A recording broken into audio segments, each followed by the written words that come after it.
Hey everybody, I'm Ross and I'm happy to introduce the Advanced Rectangle tool.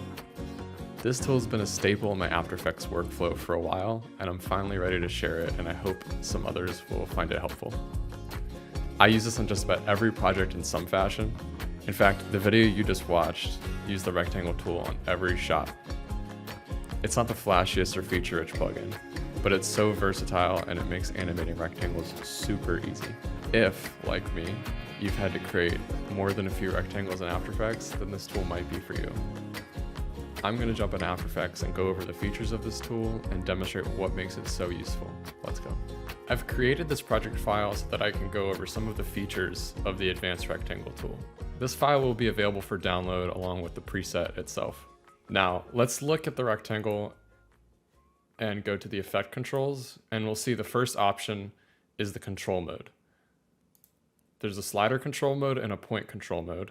And first we're going to be going over the slider control. The slider control mode works a lot like After Effects default rectangle, but what's different about the Advanced Rectangle tool is that in addition to height and width, it also gives you offsets for each side.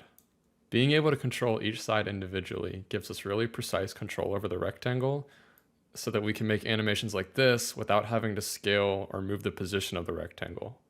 All we're using are these width, height, and offset sliders. In the next comp, we're going to talk a little bit more about the offset controls. So like I mentioned before, I can control each side individually, like I'm doing here, or I can move them all at once, and the value can be negative or positive. Most of the time, the slider control mode will do the trick.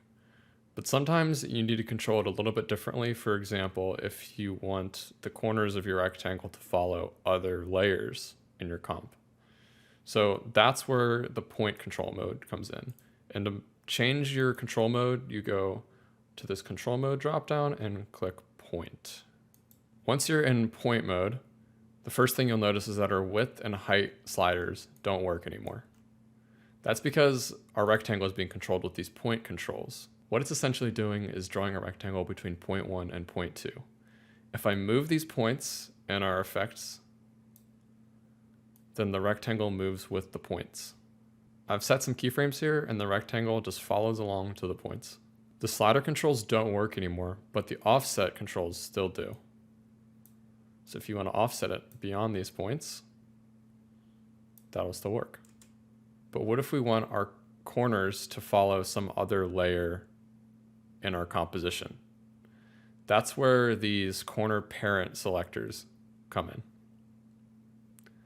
So let's move on to the next comp here. And now you'll see I have some extra layers in my composition, not just the rectangle.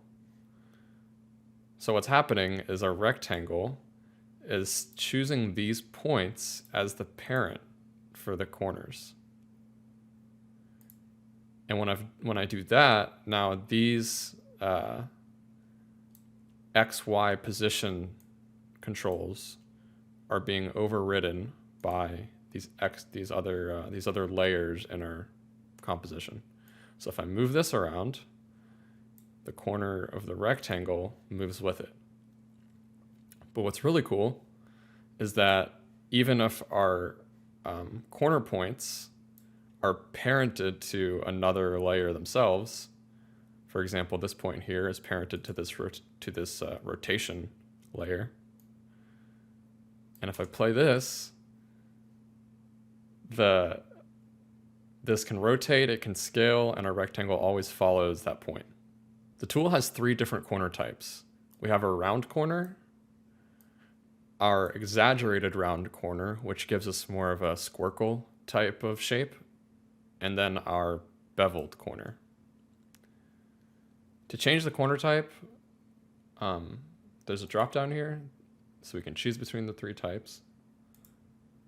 And we can also change the radius with this slider. I have the corners linked right now. If I were to uncheck this, now the individual controls are taking over. To look at the individual corner rounding, we're going to go into the next comp. And I've created this animation of chat message bubbles popping in. And you'll see that each of these bubbles is round on 3 sides and square on 1. And to look at how I've done that, I come into the corner settings and then twirl down individual corners.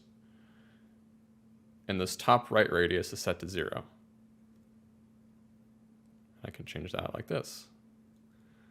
But I want to keep it at 0.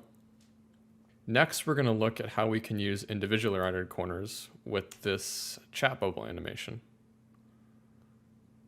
You'll see that these chat bubbles are round on 3 sides and then square on the top right. So if I look at our individual corners here, the top right radius is set to 0. If I were to set that to 60, now it will look like all the other corners. But I want to keep it at 0.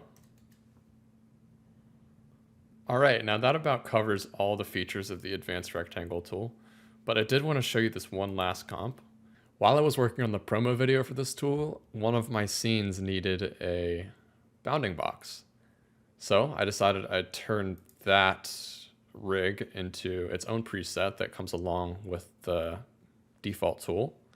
And what this adds is, if you look at the contents here under the shape layer, each of these components you can customize the look of. For example, I can change the outline color here to that color, or I can change the stroke width. If I want to adjust how the handles look, their size, or even the anchor point in the middle, I can do that here.